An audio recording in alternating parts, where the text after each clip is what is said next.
But there are some situations, the body's immune system will start attacking the cells of the body. We refer to such condition as autoimmune. So that is the cause of, so the body cells just begin to attack the beta cells of Langerhans that produce insulin, and you can't produce insulin. So that is a type of diabetes. And like I said, it's just 10% of the total people that have the, diabetes. Then you now have the type 2 diabetes, where the body is not making enough, or the body is insulin resistant, or the body is not producing enough. That is type 2, which we refer to as late onset diabetes mellitus. And that is commonly seen in adults. So the age you're having it can give us a guide or information to say, okay, this should be type 1, this should be type 2.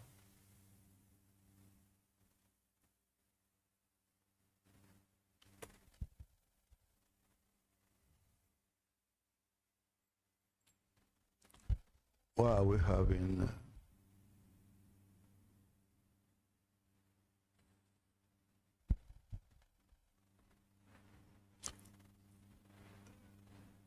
Oh, why is it not moving?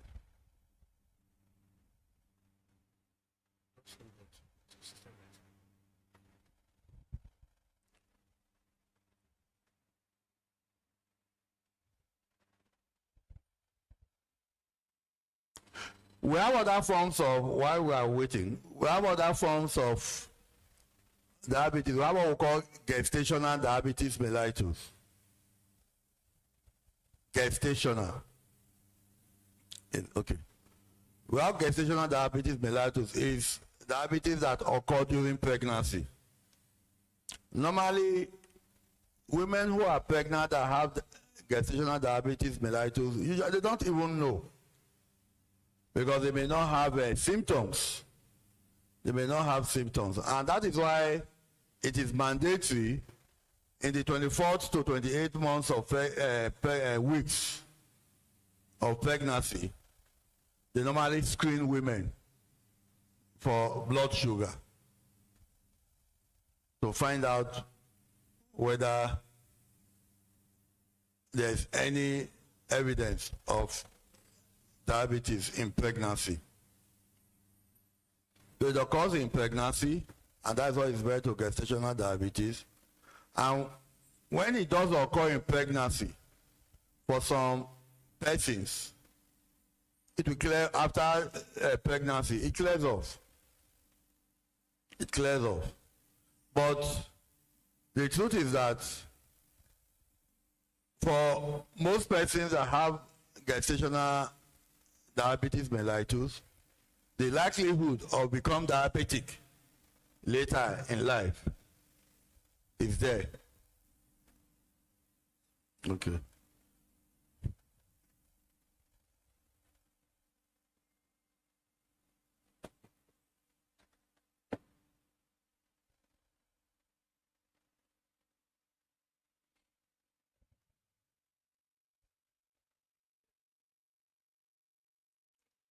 And this is okay. So what normally happens during pregnancy is that the placenta will produce chemicals that will begin to make the body resistant to insulin. So naturally, if the placenta is producing such compounds, the body is supposed to produce more to overcome that. But however, in some situations, this may not happen. And the patient or the pregnant woman can come down with gestational diabetes mellitus. Then we have what we refer to as pre-diabetes or intermediate hyperglycemia. You recall when I was giving the reference value for the screening we did this morning, I talked about normal, intermediate. So that intermediate is also what we refer to as the pre-diabetes. So these are people that have levels that are not high enough to say they have diabetes, but their level is higher than the the normal level that you say somebody has normal blood sugar. Then you have what we call neonatal diabetes. This is an uncommon form of diabetes that usually occur within the first 6 months of life. You can see for a child or a baby, infant.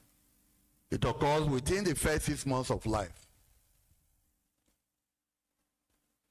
And it is known that 50% of infants that will have neonatal diabetes, it normally clears off in 50% of them after a few months of onset. But for some people, it may not clear, it may just be there. So that means right from infancy, they have diabetes. That is permanent neonatal diabetes.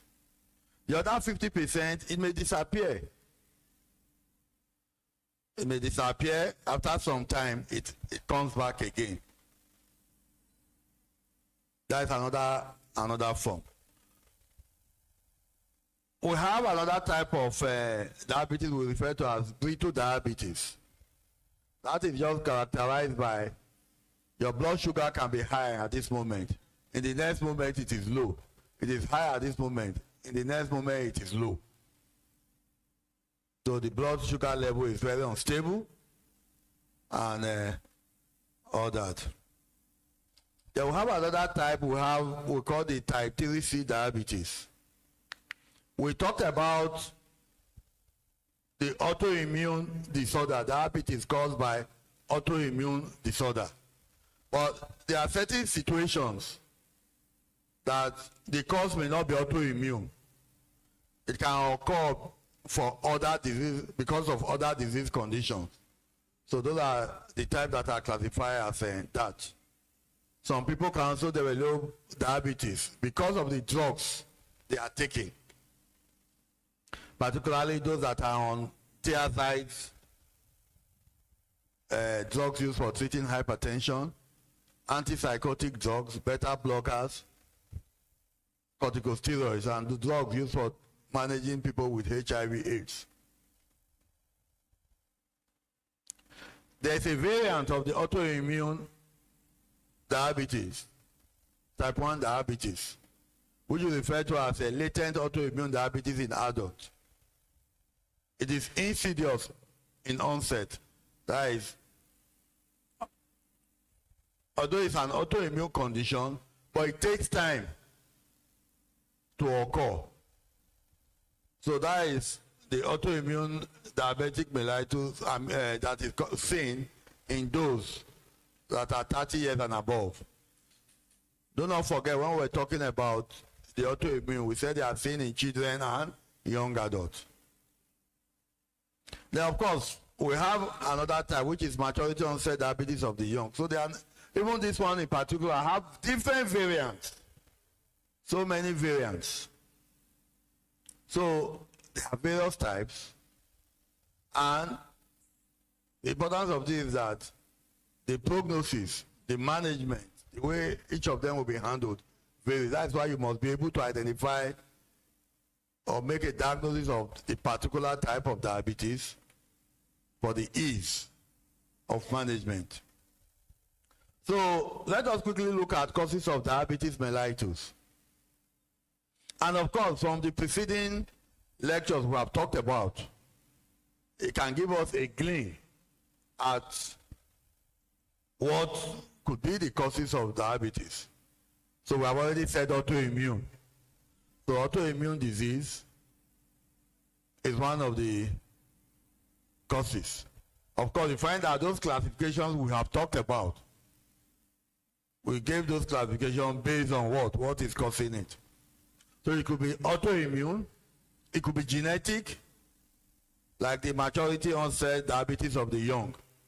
That one is genetic and has over 10 genetic variants.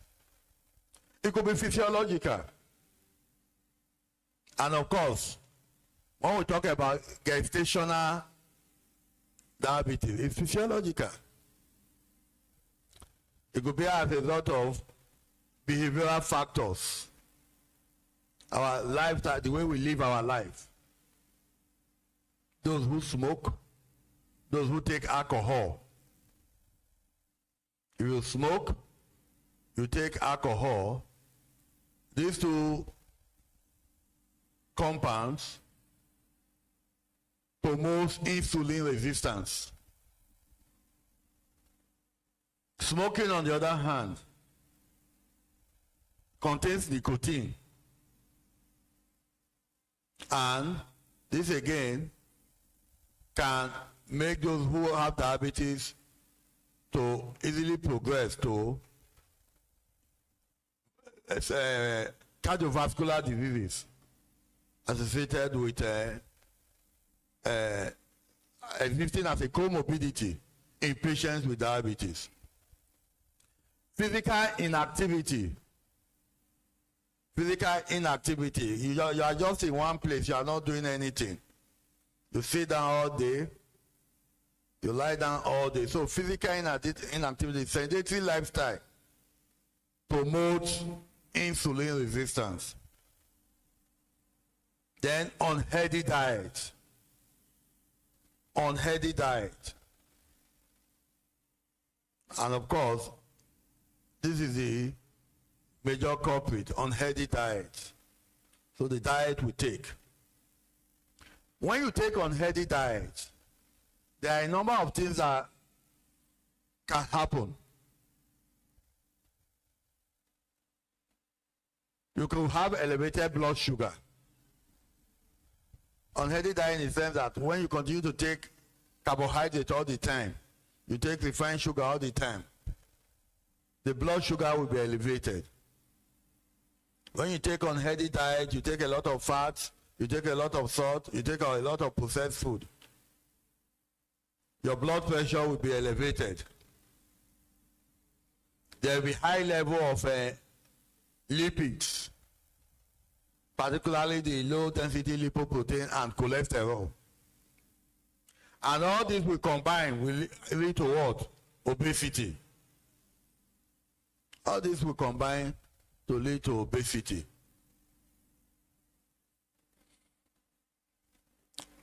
These put together are referred to as metabolic risk factor for diabetes. For obesity, it's the same thing. Abdominal fat. What it does, apart from the fact that if you are obese, you have the risk of high lipid level,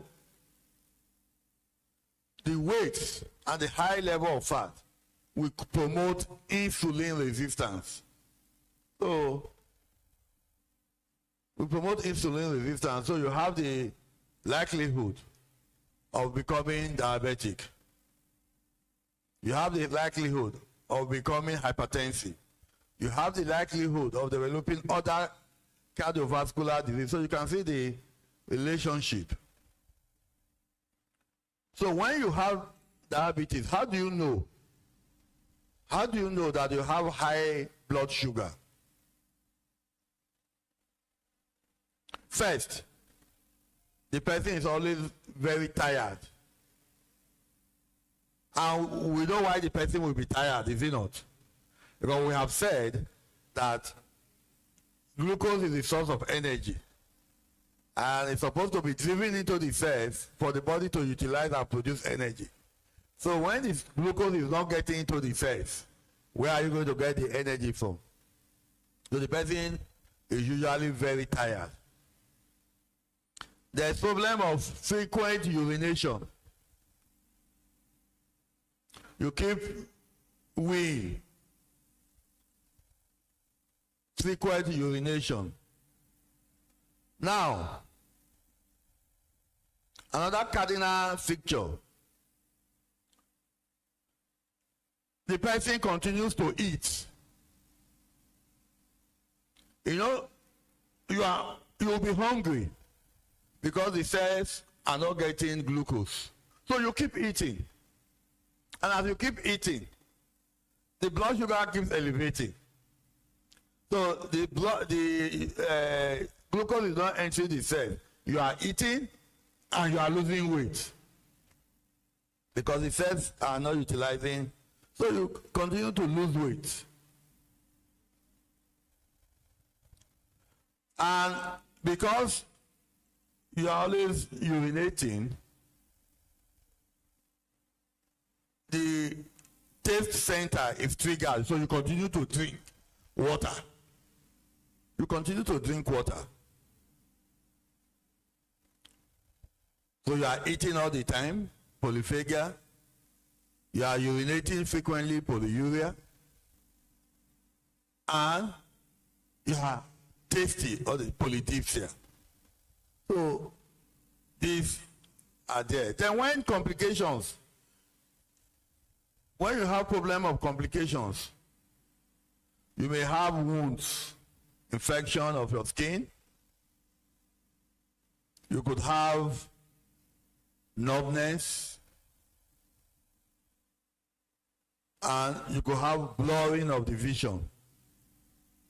All these ones will come in when complications are beginning to set in. You could have sexual problem. So the person can sometimes vomit or have stomach pain. You could have fruity smell, breath, fetus oris, or what we refer to as halitosis. Your mouth, there will be smell emanating from the mouth. When we come to the complications, I will elaborate on that. So what are the complications of diabetes? If you remember, at the beginning of the lecture, I said it is the most common cause of admission in most tertiary health institutions. And two things that cause this admission is what? Hyperglycemia and diabetic foot. So when you have high level of blood sugar for a long time, so the blood becomes concentrated. We say it is hyperosmolar. Right? Because the blood is concentrated, everyone understands the simple principle of osmosis. Right? So, movement of fluid, right, to area of high concentration of what? High concentration of solute, so that the fluid will continue to make an attempt to dilute that high hyperosmolar situation. So the cells of the body will begin to lose water. So you see the person will be dehydrated and eventually goes into coma. And that will be the situation when the person will be rushed into the hospital. So it's a medical emergency that requires immediate medical treatment. You could have what we call diabetic ketoacidosis. Let us remember that insulin is not only responsible for metabolism of glucose or carbohydrate. It also plays a role in the metabolism of protein. It also plays a role in the metabolism of fats and oil. So it's a building block hormone. So it pushes the glucose into the cell. The body utilizes the glucose. The excess is stored as glycogen. The same thing it does to protein. The end product of protein is amino acid. So it pushes the body amino acids into the cells so that protein can be synthesized. And all of us know the importance of protein in our body. All the enzymes, all the hormones in the body They are protein built from amino acid as the building block. So you can now imagine the consequence if this raw material, as it were, amino acid, is not pushed into the cells to produce these proteins that are required for various activities in the body. The same thing it does to fats and oil. It pushes fats and oil, fatty acids rather, into the cell. So we say it is lipogenic, glycogenic, and proteogenic. So it's a building block for all this. But for people that have type 1 diabetes, means that they don't have insulin at all, is it not? So if they don't have insulin at all, what happens then is that it means that that fatty acid that would have been converted to lipids, that fatty acid that would have been converted to lipids will be available to be converted to other compounds, which are ketone bodies. That is one. Then number two is that because the body is not getting energy from glucose, the body will start breaking down the lipid store and also channel them, metabolize, they produce ketone bodies. So when you have these ketone bodies, which are acid, acetic acid and all that, you now have what we call diabetic ketoacidosis. So somebody can have coma as a result of diabetic ketoacidosis. And when you have diabetic ketoacidosis, one of the ways to give it out, or you can easily pick it, is what we call fruity smell. The ketone bodies, they have characteristic fruity smell. So when the patient comes, you can perceive the smell, and you can easily say, you have diabetes. I have a patient who is a barrister. He came to the clinic. You know, he has been going, you know, you have to have a high index of suspicion. He has been moving from one dentist to the other because of this smell from the mouth. What did I say? My mouth is smell. They will do cleaning for him. My mouth is smell. They will do cleaning for him. But when he came to UPTH, he said, okay, you wait to see the consultant. And I saw him. I was able to pick the smell. No matter amount of cleaning he will do, they are just wasting time. And when my resident presented to me and everything, he also did not pick it. I just asked him, when I came close, I could perceive that fruity smell. And I just asked him, I said, are you diabetic? He said, yes. Is it controlled? He said, well, he's not using drugs. I said, it's diabetes. That was the problem. So you can also have hypoglycemia. You know, it's an interesting situation. Let me not say funny. You can also have hypoglycemia. That means your blood sugar can be high, it becomes a problem. Your blood sugar can also be low, it becomes a problem. So you could have the two extremes. You could have hyperglycemic coma. You could also have hypoglycemic coma. So the hallmark is that there should be moderation. You should try to maintain your blood glucose within the narrow limit of normal. So if it is too high, it creates problem. If it is too low, it creates problem. So you could have hypoglycemic coma. So and that is why the screening, the monitoring of the blood sugar is very important. If a patient comes, that is why you must, in coma, you must do the blood sugar level. Because it's from the blood sugar level you will be able to find out whether it is hypoglycemia or it is hyperglycemia. If it is hypoglycemia, will you be giving insulin? No. The patient will just go from there. Then if it's hyperglycemia, that's when you'll be thinking of something that will bring down the glucose. If it's hypoglycemia, you'll be thinking of something that will take the glucose off, glucagon, insulin. And all these things are very important because these things can happen to, I will give you another story. I have a relative. The wife was sick. They didn't go to hospital. Meanwhile, it was diabetes she had. She had diabetes, the blood sugar was high to the extent that she went into coma for some days.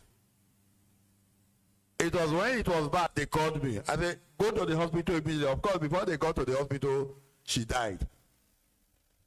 But the story here is this. As possible, try to avoid self-medication. She has never been diagnosed that she had hypertension. I mean, because she wasn't eating, what were they giving her? They will, you know, because she wasn't eating, they wanted to make her feel good.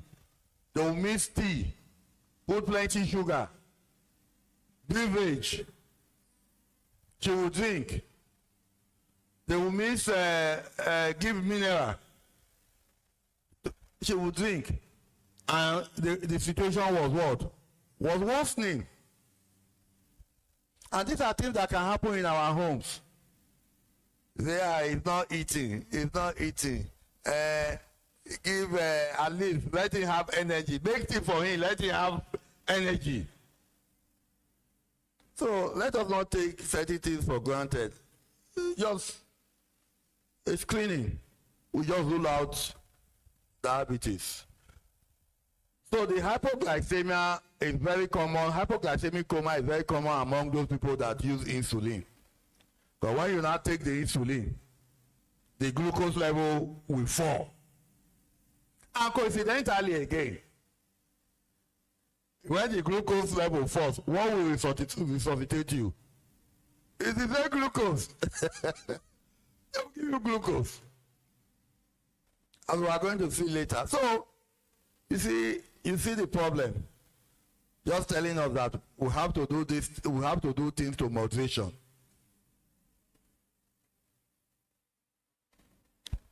So you could have other complications like coronary artery disease, heart attack, stroke, and atherosclerosis. Then somebody will want to ask me, what is the relationship of this with diabetes? If you remember,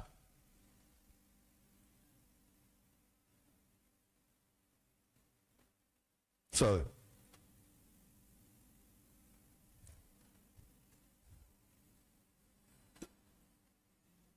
No, it's not the pen. Let them get it. That was low. So let them take something. So, like I was saying, let me see.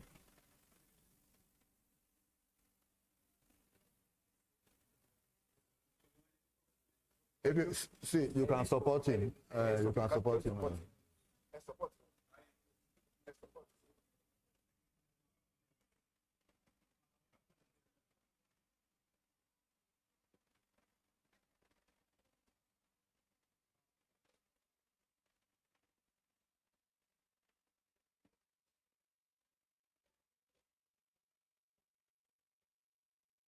This,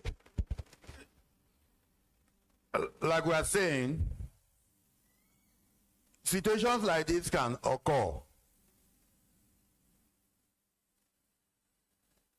We are talking about hypoglycemia. When your sugar level is too high, low rather, you could have situations like this.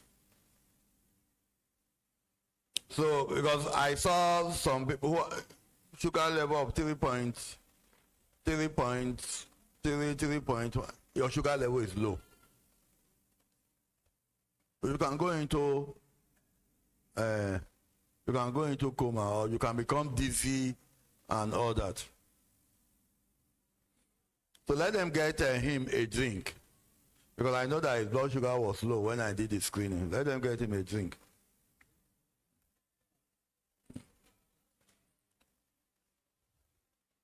So I was saying, so you could say, how can coronary artery disease, heart attack, stroke, and atherosclerosis result from all this situation? Do not forget, I said unhealthy lifestyle, eating processed food, excess carbohydrate, too much sugar. You could have high level of lipid. You could have obesity, and once you have all these conditions, these are the complications that are likely to follow it. A very common complication is what we call neuropathy.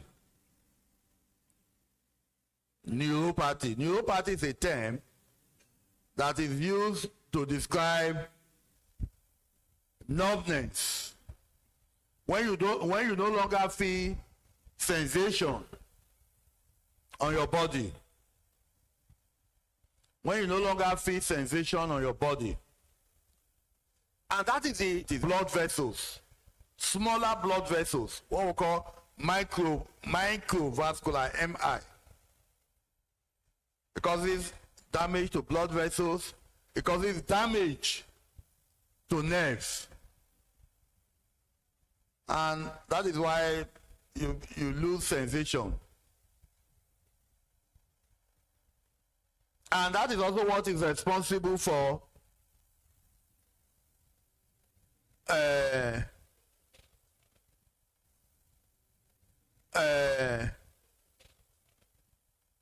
nephropathy, when there is damage to the kidney. So you can see it's a disease that is going around the whole body. It will affect the kidney, it will affect the blood vessels, it affects the eyes, it will affect the cardiovascular system. So it's a pan-organ disease that affects all the organs in the body. That is why you need to take action. That is why you need to diagnose this early. As we are going to see later, the outcome, the prognosis is better when these complications have not developed. So you could have nephropathy, damage to the kidney. So they could coexist. So the kidney is damaged, the vascular structure of the kidney is damaged, you have renal failure. You have chronic kidney disease because of you could have infection. You could have infection, skin infection, right? Not just skin infection, you could have infection in any part of the body. And the reason is very simple. Diabetes affects the immune system of the body.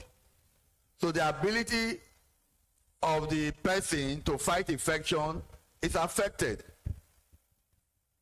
The white blood cells are not active. We call them lazy leukocytes. They become lazy. They can't fight infection. So small thing, you are down with infection. Small situation, you have a wound. You have a wound, it's not healing. I'll give you another scenario because we have seen situations. We have seen situations, you know, people don't know. And that is why, as a practitioner, you must fully protect yourself. We have seen situations, a patient comes with dental problem. They did extraction for that patient.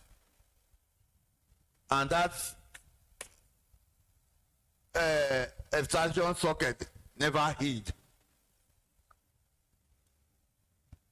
What would the patient say? He said, that doctor, nothing they do me. Oh. There was nothing wrong with me. It was toothache that I had. They now did extraction. And why this is important is that at times when you come to the clinic, And then go and do your blood sugar. You know, this doctor said they are too much, so test. And that's why they run from teaching hospital. So test. But you don't know the rationale why I'm doing it. I mean, I've just looked at your mouth. You have opened your mouth for me. I'm seeing some signs as they go and do your blood sugar. Common extraction. So even when you tell the patient that you have diabetes, the patient will not accept, is it not? Say, now you cause am. But again, too, that is not an excuse for the doctor. Because you should have known and you request for it. It's better you request for it, the patient says, I'm not going to do. And you also say, sorry, I won't do this extraction because of what I'm suspecting. This is the situation, So this, he never hid. And the patient died from there. So you can see, so these are the infection. The body cannot cope. The body cannot curtail all this. The person could have diabetic food. And that's what we are still talking about. One small thing scratches you like this is the end. If your blood sugar is high, if something scratches you like this, you don't take good care of it, that is the end. It will just be spreading. And that is the difference between who is aware and who is not aware. I have a colleague in a teaching hospital. And this is what I'm saying, it's not up to 6 months. It was in December. You know, when you wear your shoes, you don't have a low colors on the toe. Then just let him, the thing now became very hard and was shooting, he just peel it out. By the third day, that toe had become swollen with plenty pus inside. He was admitted for a week because of that. He was admitted for a week because of that. So you could imagine if he wasn't aware, if he doesn't know, he knew he has diabetes. Not just that he was admitted. I will come to that later. The drugs that you will use, the antibiotics that will be used to control that infection is not here. Where you'll be buying a single dose of antibiotics for 30,000, 40,000, 50,000. And you may have to take 3 times a day.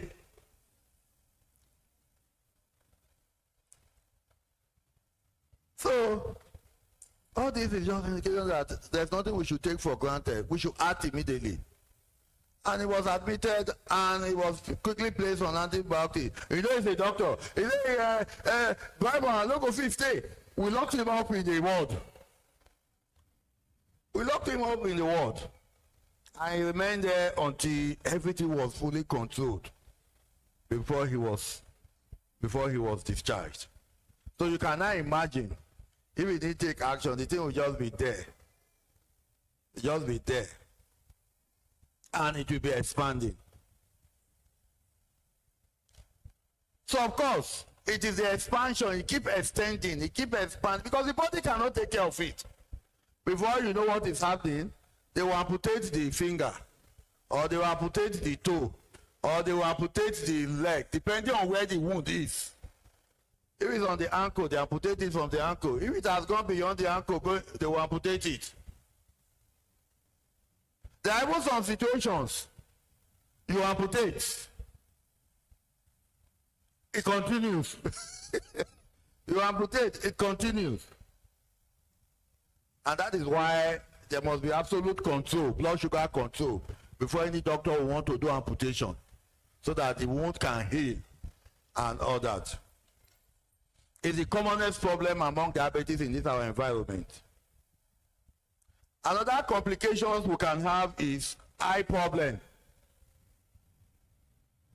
Like I said, it destroys blood vessels and nerves in every part of the body. So it also destroys the blood vessels of the eyes. So you can have what we call retinopathy. You could develop cataract. You could develop glaucoma. Glaucoma is blood pressure of the eye, where the IOP, intraocular pressure, is high. So you can have all this. And ultimately, all this will all lead to blindness. I'll give you another scenario. There was a patient who went to the hospital. Of course, she was diabetic. She didn't know she was diabetic. What took her to hospital is eye problem, which is an indication that the diabetes she's having had advanced. She got to the hospital with eye problem. They say blood sugar and everything. And she was told that she had diabetes. And she said, I come for eye problem. When they tell me, say I get diabetes. And she never agreed that she had diabetes. And before we knew what was happening, she developed diabetic foot. And before we knew what was happening, she died. So these are things. So eye problem. You can also have sexual dysfunction, erectile dysfunction in particular, and dryness of the vagina amongst women because of the same reason, destruction of blood vessels and nerves. You could have hearing loss, and the patient could also have gum or periodontal disease. Apart from the smell from the mouth, at times the only way we know that a patient has diabetes is through the mouth. The patient just comes to you and says, doctor, my teeth are shaking. It's an indicator. So you just do a check on blood sugar. You discover that the blood sugar is high.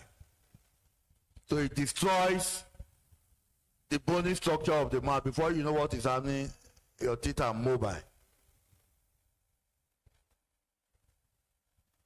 It also affects mental health. But people with diabetes are 2 or 3 times more likely to have depression than those without diabetes. So what are the things we need to do? Prevention of diabetes. First, let us look at dietary measures. Because if you remember, we said unhealthy lifestyle, unhealthy dietary habits. So your diet must be top notch. When I mean top notch, not that you should eat expensive food. You should know what you are supposed to eat and what you are not supposed to eat. You should know what you are supposed to abstain from.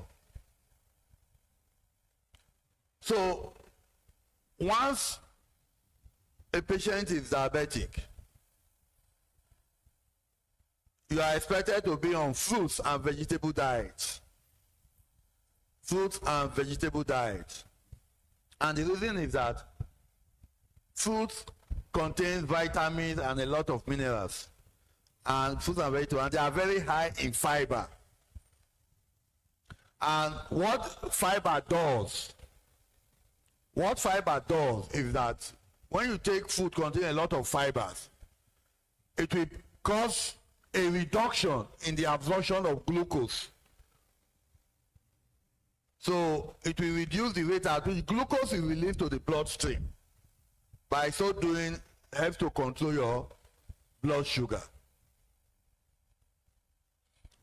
You are also expected, most of your diet should be whole grain. Whole grain.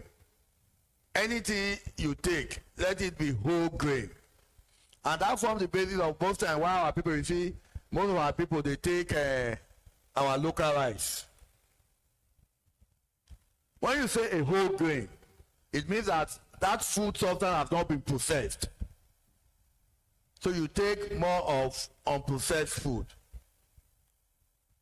Now, when you look at, when you say a whole grain, rice for instance, beans for instance, they have the they have the bran, that is that share at the back. They have the, after that layer, you have what they call the germ. That covering is mainly fiber. That covering is mainly fiber, which we say you need to regulate glucose level. It's mainly fiber. Then the next layer, which is the germ, that contains a lot of vitamins, a lot of minerals. And the endosperm, the last layer, is the food part. So if you take the beans, you know, when you wash beans, you remove that back. That is the fiber component of the beans. And that's why I told you in one of the lectures here, I think if I remember, I asked, moi and beans, which one is better? Or moi and akara, which one is better? So we can say beans is whole grain. It has everything intact. But when you do moi, you have removed the fiber content. The same thing happens to our rice. We eat foreign rice. These foreign rice have been processed. They have removed the fiber content. They have removed the mineral content. What you have is just the carbohydrate content. And that's why you see people who are diabetic, you see them going looking for brown rice, whole this. They are readily available. So that's what you are advised to eat. Let's come back to bread. It's the same thing. When you eat bread, this bread the white bread you are eating is purely carbohydrate.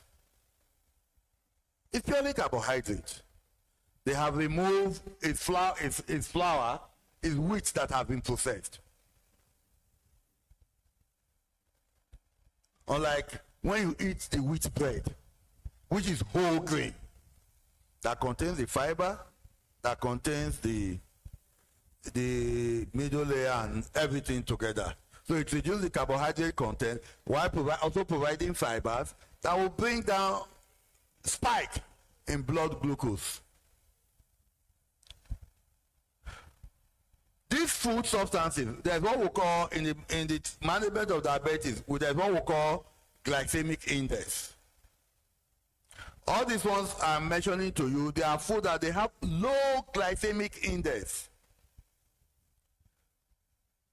There are certain food you will eat that will lead to a rapid rise in blood glucose. There are certain food you will eat that will lead to moderate rise in blood glucose. Or some you will eat that will have a low rise in blood glucose. So you are advised to eat food that will what? That have a low rise or a moderate rise in blood glucose. This brings us to our own local food. You see a lot of people that are diabetic, they keep eating amala. They eat amala. They eat amala. Because of the perception that, are you getting it? That amala. What is amala? Have we ever asked ourselves what is amala? What is amala? Either yam flour, cassava flour, or plantain flour. What is yam? What is cassava? What is yam? What is cassava? Is it not carbohydrate? Are you getting it? But there is this perception because it is black. Is it not? Because that is the general perception we have. So the best of all of them is the plantain flour. Because the plantain flour is very rich in vitamins, minerals, and everything. And the way you also prepare the food also matters. If you prepare the plantain flour with the back, that means there will be a lot of fiber, is it not? It will. So now, I'm not saying you should not eat amala. But that perception that amala is good for diabetic patients and you keep eating it, that is what I'm talking about. Amala has a moderate glycemic index. Unlike plantain, the glycemic index of plantain is low. Of course, the glycemic index of cassava flour is again higher than all of them. Right? Then, in terms of meat, we are advised to eat the meat we refer to as lean meat or white meat. You know, we have red meat, white meat. Red meat, they are so called because they are red. So red meat are very high in lipids and cholesterol. So they are not good for us. We are not saying don't eat to moderation. Unlike the lean meat, which are rich in protein, fish,